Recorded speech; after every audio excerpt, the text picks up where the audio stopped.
Hello and welcome to another episode of Hitting the Field. I'm your host, Eric Scott. Alongside with me here is Connor Engelhart and Justin Garfield. Yesterday, the back nine at the Masters, we lost the defending championship to Jordan Spieth, really giving it to Danny Willett at Amen Corner, really collapsing between 10 to 12. And that led to Danny Willett stepping up, making birdies at 16, and then at 18, taking care of business, tapping in for par. Connor, I'm going to start with you. What happened to Jordan Spieth last night? It was probably the most brutal thing to watch, honestly, because everybody's going to talk about hole 12, putting two in the drink. It was very, flashback to 2014 with Spieth when he, his first Masters going. But putting up a 7, that deflated him. And he had 4 birdies before that, coming off the front 9. But then on 10, he bogeyed, 11, he bogeyed. And then it was really a change in momentum because Danny Willett just stuck around. No bogeys all day. And he grinded out, got a couple birdies, and then he got within one shot. And then hole 12 happened, and I think that was it for Jordan Spieth, really. Justin, we go to hole 12, 2 chunk shots, really. You knew it right off the tee that first one was going in the water, and the second one, he didn't even want to look at the ball. What do you think? How do you think his mindset changed from hole 12 to then getting to that par 5 13? I think hole 12 really just caused something to go off in his mind that, oh my gosh, I'm in trouble now. And then he really just had to play from behind. And what that can do to you is it's just really overtaking something.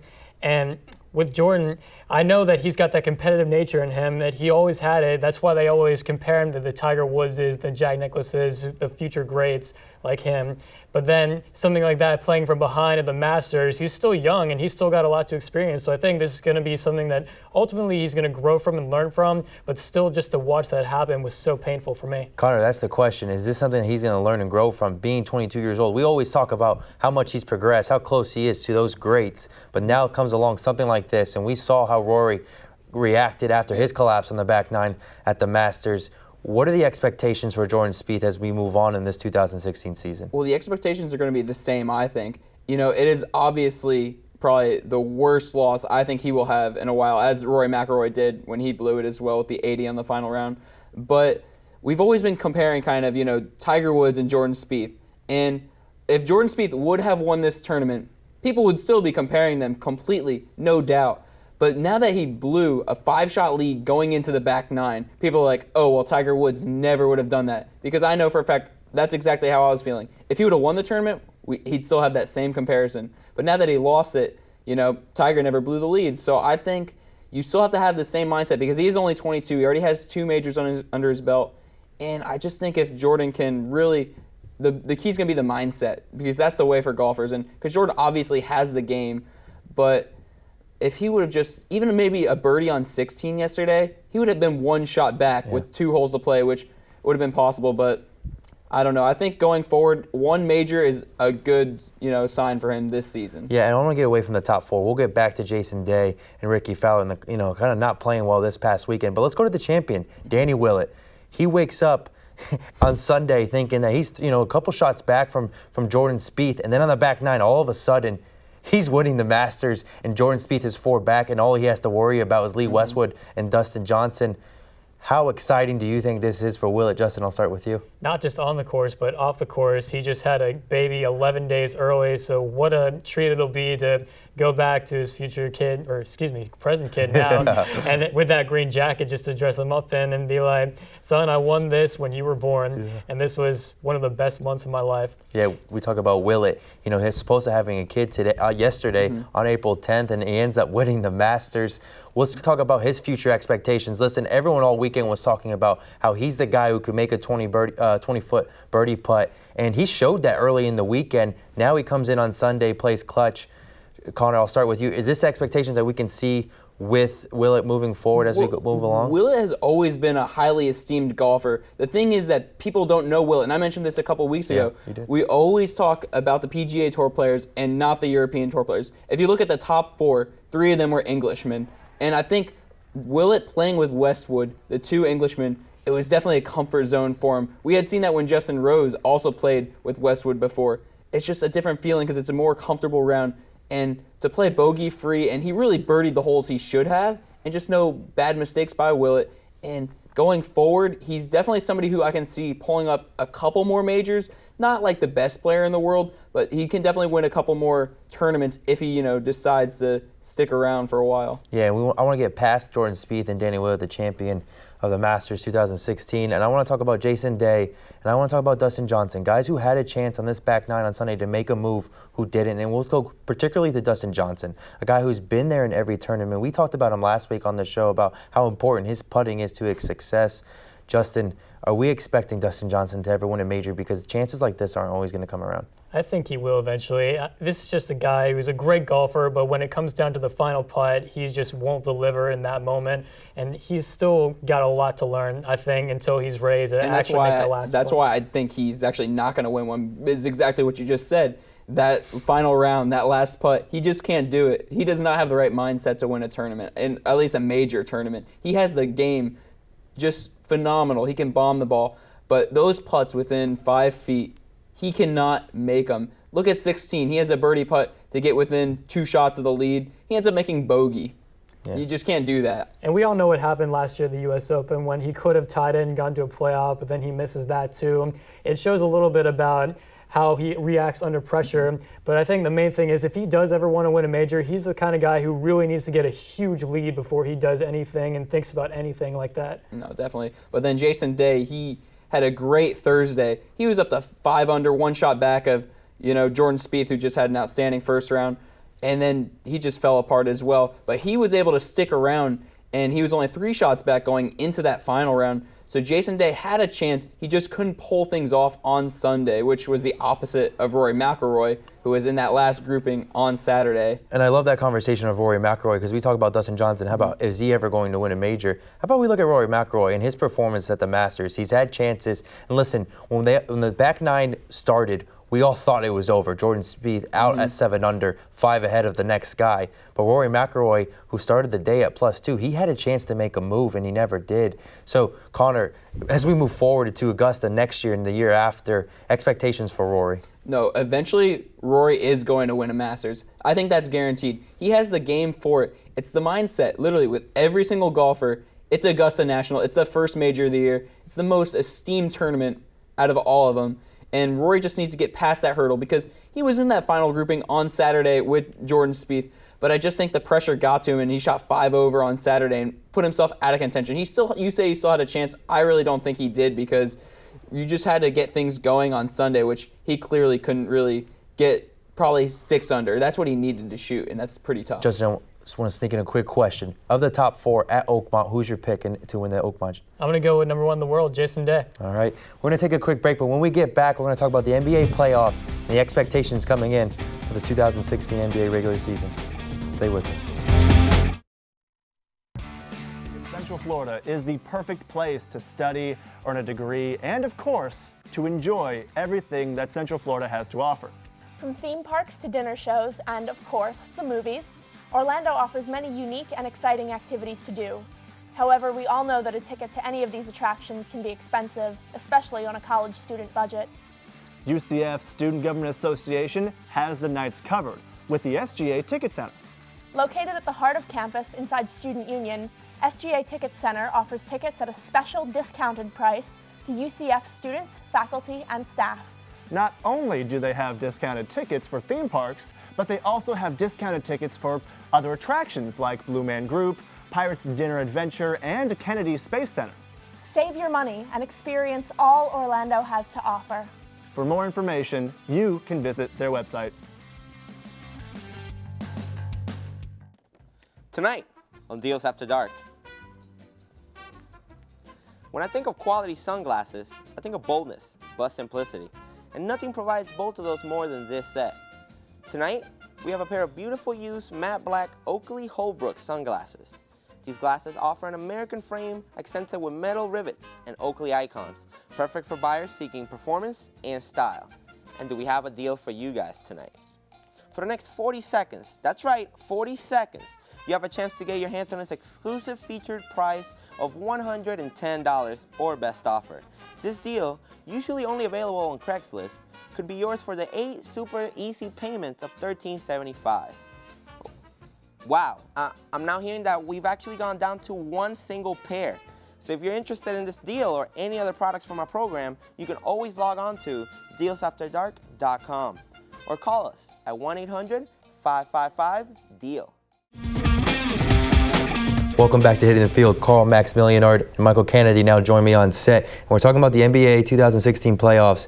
It's jam-packed in the Western Conference. If you look at 6 through 8, the Memphis Grizzlies now find themselves in trouble. And I want to start in the Western Conference. Listen, 2 nights ago, we were just talking about how the Memphis Grizzlies were this close to beating the Golden State Warriors, and now they're in trouble of maybe slipping up and getting down to that bottom half of the Western Conference. The Rockets are outside looking in. I want to get to that conversation. Who do you guys think fill in that 7 and 8 spot?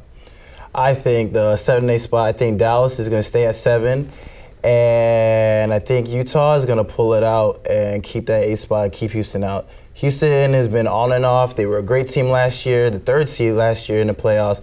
And now with issues between Dwight Howard and James Harden, the chemistry wasn't there. And now you see them falling out of the playoffs. And I think they're going to stay outside looking in. Michael, who do you got? Yeah, definitely, man. I think Dallas is going to keep that 7th spot. And Houston, man, they've just been up and down like lately. Yeah. Harden, that offense and everything. I just feel like, you know, they don't have that defensive like presence, and I just feel like, you know, because of poor like defense, they haven't been able to do what they've needed to like do.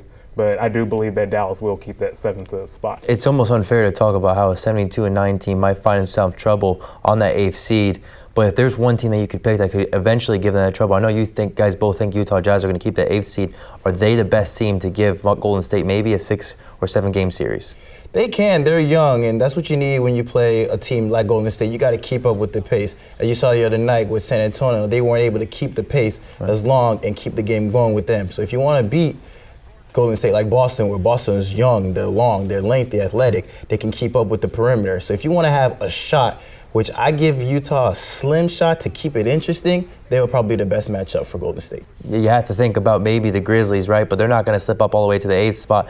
Potentially the Mavericks, because they've given them trouble and even won against Golden State this year. So if you had to pick a team, I would say Memphis, yeah. Even though Zach Randolph has been carrying that team lately. And the Memphis Grizzlies coach has done a great job as far as bringing in players like Chris Anderson, and, you know, in the offseason, he's just been bringing in players, you know, to make that team like stronger. But I feel Memphis is that team that could compete against the Golden State Warriors, even though they have so many shooters out there that could just do so much damage. And with all those injuries, they really gave Golden State a run the other night. And I want to talk about the Golden State Warriors. Now 72-9 after beating the Spurs on Wednesday. They could clinch now, being the best team in regular season history, beating the 95-96 Bulls. Carl, we just got done talking a couple weeks ago about how that loss against the Minnesota Timberwolves really set them back against a young team that had nothing to play for. How good is this team? This team is really good. They needed that win against San Antonio the other night at the AT&T Center, where San Antonio was undefeated, and now they made them have their first loss of the year. They needed that win to go steamrolling into the playoffs. They have one more game at the Oracle. I think they're gonna show out for the fans, and they're gonna win by at least 12-15 against Memphis and break the 72-10 record and finish the year at 73-9. Yeah, and you think about breaking that record. How much can that help them going into the playoffs as far as confidence? Because they had to finish 4-0, and they might have that chance. They now have that chance to do that and break the record. Do you expect them to steamroll all the way to the NBA Finals? This team is all about confidence and swagger. They play. They're just like they're showing around. They're running around. No look passes, bounce passes, cutters in and out, getting the crowd hype. This win, if they get it against Memphis, going 73-9, they're good. This confidence is skyrocketing, and they're just going to roll through the finals. I think they're going to represent the Western Conference in the NBA Finals this year. Yeah, the Golden State Warriors have locked up the 1 seed, and as we move to the Eastern Conference, I want to look at the Cavs and I want to look at the Toronto Raptors. They're sitting in that 1 and 2nd spot, and then as we go down the order, it kind of gets complicated as we look at the Pistons and the Pacers. If you're the Cavaliers, who would you rather play? Michael, I'm going to start with you. Do you take on Paul George and the Pacers, or you're going against the Pistons? I'll take on the Pistons, obviously. Even though the Pistons beat out the Wizards, I would definitely take on the Pistons, because you wouldn't have to worry about Paul George and all those players surrounded by him. I know they have Monte Ellis too, but I would definitely take on the Pistons. And then we look at the 3 through 6 seeds, and I want to talk about the Miami Heat and the Celtics and how congested it really is when you come through the middle of the pack through the Eastern Conference. Carl, a couple weeks ago, you talked about the Celtics and how young they are and how they can give Cavs and the Raptors potentially a chance at the Eastern Conference Finals. Which team are you looking at now as we get right next to the playoffs that could give the Cavs or the Toronto Raptors their best shot? I still think it's the Boston Celtics. I'm really intrigued to see this matchup potentially with Boston and Miami. That's going to be a great 4 and 5 series. I think that series could possibly go 6 or 7. And either team that comes out will give Toronto or Cleveland a chance, a run at it. But I really like Boston. Brad Stevens has really done something great with this young team in the East. And they came from like the 7th seed last year to all the way up to the 3rd potentially this year. So I really like Boston. And they match up well. They just beat Golden State not too long ago. So this team is really good and young, and I like their chances to come out of the East. If there's any dark horse team, it's the Boston Celtics. Yeah, come next week, we'll have a lot more conversations to talk about the playoffs in both the Eastern and Western Conference. But now I want to get back to the Mamba and Kobe Bryant. His last regular season will be this Wednesday against the Utah Jazz. And really, himself, his performance could have an impact on the Utah Jazz's playoff fate. Michael, I'm going to start with you. Kobe Bryant and company. Any chance they beat the Jazz on Wednesday? Kobe dropped 35. I think it was yesterday. He dropped 35. Kobe is definitely going to drop at least 40. Right. He is going to go all out on this Utah Jazz team, no doubt. Expecting a win? Yes, win, definitely. And Carl, just to touch on Kobe's, his whole entire career, what are some of the biggest things that you're going to remember about Bryant as we move forward? Kobe, just from the 8 and the afro, just back in the day to now the 24, the more refined veteran Kobe. He's just been a staple of the NBA for the last 20 years. And the NBA is not going to be the same without Kobe. You got those generational players like Michael in the 90s. Now to 2000s, you got him. And who knows if Tim Duncan might retire this year. But you got those players that are just so revolutionary for the game, and Kobe's going to be missed. You can see the peers after every game talking to Kobe. Last night when James Harden were buddying around, they're probably like, yo, man, I need you to beat Utah to help me get into the playoffs. But everyone's going to miss Kobe. I'm going to miss Kobe. Even though I wasn't a fan of the Lakers, I'm still going to miss Kobe. Yeah, the Mamba is going to have one more shot to set his place in the NBA. We're going to take a quick break, but when we get back, the Banter Boys will join me on set. We're going to talk about the Champions League and the state of the English Premier League. Stay with us. Dangerous driving extends beyond just speeding, especially in the rain where light usage can be the most dangerous thing you do. This high-performance sports car might be able to handle tight corners in the rain, but if the driver can't see drivers around him, it just doesn't matter. Driving with your hazard lights on is illegal in the state of Florida, regardless of weather conditions. Hazard lights are only to be used while stopped on the side of the road. It makes it easier for emergency services to distinguish cars stopped on the shoulder. Not driving with your hazards on also makes turn signals clearly visible, along with brake lights. Increasing the visibility of your car in the rain will make your trips infinitely safer. And of course, remember that speed is the most important thing you can control while driving in severe weather. Speed and low grip are a deadly combination at any level of driver skill. For more information, visit your local Florida Department of Transportation office or the website shown below. Control the roads and enjoy the journey.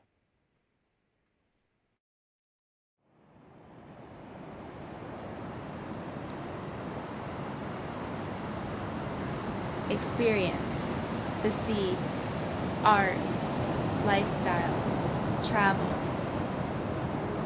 This is Seek to See More.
Welcome back to Hitting the Field. Ben Sanders and Troy Class now join me on set. And we're talking about the English Premier League. Leicester City sit top of the Premier League, and after weeks of speculation of if they could hold the lead, they're now out in front big time, and there's only a few games to go. I want to start with the Tottenham game, and I'll go to Ben against Manchester United. They try to close the gap on Leicester City, but Leicester City's taking care of business.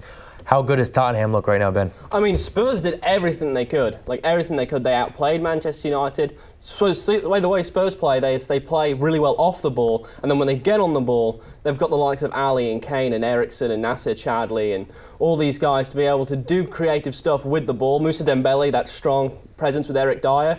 And, I mean, you've got a forward like Harry Kane. He didn't even have to score today. I mean, he's got 23 goals this season. He didn't have to score because Dele Alli, birthday boy Dele Alli, scored. You've got, Toby Alderweireld coming up from corners, hitting big shots. Eric Lamela, he missed that sitter in the first half that he shouldn't have missed and put United away early. And that all happened in the space of 5 minutes when Timothy Fosu-Mensah went off injured. It's crazy that a 17-year-old is running Manchester United's backline so well, but Spurs are just so good going forward. It's really wonderful to watch. Yeah, like you said, when Fosu-Mensah came off, it just all fell apart for Manchester United, and then it's just kind of been like the summation of Manchester United's season, really. It's just, you have outside of Anthony Martial and David De Gea, who, even though he, conceded 3 goals. Too. Yeah, exactly. Like, those 3 players have been probably the best for Man United throughout the season, and Rashford only came in later on in the second half of the season, and it is going to be really concerning for Louis van Gaal, bringing in all these players and sometimes out of position. Like, we had Juan Mata on the wing, even though, he can't really run as fast as, guys like, Dele Alli and, you had Christian Eriksen, who in the midfield, they were just bossing the whole game, basically. Lamela was taking all day. Yeah, exactly. He was, solid throughout the game. And, it's great seeing Tottenham perform like this.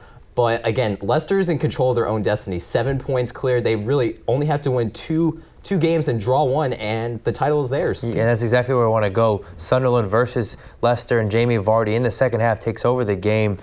Ben, I'm going to start with you. We talked about how they have just changed their philosophy from scoring more goals than the other team to defending, and then getting caught on the counter-attack, catching teams, and Jamie Vardy, he finishes his chances. What makes this team so good? It's a group that all collectively believes in the same goal. There's no egos in that locker room. Jamie Vardy, when he tied the record for most goals scored in a row in games, he could have gone off and said, yeah, I'm the greatest English forward that ever lived and all this other stuff, and he didn't. He was honest. They all believe in Claudio Ranieri. They all work really hard. You've got the likes of, Drinkwater and Conte, who are just solid. Conte has more interceptions than any other player in the top 5 European leagues in the world, and 3 years ago he was playing in the 8th tier in France. And you've got Riyad Mahrez, who was playing in the reserves on one wing. Mark Albrighton, that got released from Villa. Luckily for him, he got reduced from Villa, so he won't be getting relegated this season. And they get the ball from you early, and then they hit you on the break with Vardy and Mahrez and Albrighton's pace. They hit the ball long, and before you're even set there, Vardy will start 3 yards behind you and will beat you by 2 yards. And I mean, there's no question about the finishing, because they just, at that point, it's one-on-one, and Vardy just he just smacks it. Yeah, and he scores when he wants. And exactly. Basically, another thing I want to attribute to Leicester is the organization that we've seen from that team. Like you said, all the way from back to front, you see, especially nowadays compared to other teams in the league, you'll see the outside backs still push forward. But usually, you don't see Danny Simpson or guys like him pushing up that hard. They're just sitting there back there doing the basics of defending, and that's all they have to do because they have Albrighton and Mahrez, who are, key to the attack for Leicester City. It's guaranteed now that they will be in the Champions League in the 2016 season. We'll move over to the Champions League, where all 4 league play, are interesting. We look at Manchester City versus PSG. That's 2-2 now going to the Etihad. And we look at Barcelona up 2-1 because of the red card, maybe, we talk about it. And then Real Madrid down 2-0. I want to start with Real Madrid, okay? They came off of that performance, and then they showed like that against Wolfsburg. They're down 2-0 now, going home. What do they need to do in this second leg differently, Ben? Well, what we talked about last week on the show is they let Julian Draxler run whatever game he wanted through the midfield. And Pepe and Sergio Ramos, they weren't ready. They were playing sloppy challenges. They weren't defending on corners. I mean, they let Max Arnold just run through and get a tap in. Like when you think of Real Madrid, you think top 3 teams in the world, all that silverware, all that prestige. And they have a team that's, come out of literally nowhere the last 3 or 4 years after they sold Edin Dzeko and got a bunch of money invested into the club, and come out and just made them look amateur. And it's depressing to be a Real Madrid fan. It shouldn't happen for a club like that. But I think that they'll be relieved that they're coming back to the Bernabeu because, you know, on the weekend, they smacked 4 goals past Eibar in La Liga. And, you know, we see on their home soil, they can be that strong team that they've seen. I mean, Cristiano Ronaldo, again, the goal-scoring machine that he is, he's going to be ready to come out firing on all cylinders, ready to get back into this tie because, you know, we see, you know, it's a 2-goal gap and no away goals for Real Madrid, but I don't think that's really a tough task for them to make that ground up in the Bernabeu. I think they might, you know, it's going to be tough and, you know, it might take a 90th minute winner from Ronaldo or from Benzema for them to get through, but they still have a very good, solid shot. Dante and Ronaldo aren't that good, so feed it to Benzema down the middle. The most interesting side we have to look at now is PSG. We wrote off this Manchester City team coming into this leg, and now they go back with two away goals and really a chance to move on into the semifinal. What did Manchester City do right in the first leg that they have to do again in the second leg? Kevin De Bruyne getting involved on the ball, and he tore through the defense. I mean, he made David Luiz and Thiago Silva, especially David Luiz, he made him look silly on that last goal. So I think that's another thing that he's going to have to get very involved in the game. And, you know, again, when we have Sergio Aguero up top, like, that team is so top heavy. You know, we always criticize the defense, and, you know, we remember the Ibrahimovic goal, which was just pure luck on Fernando not recognizing that Ibrahimovic was on his back.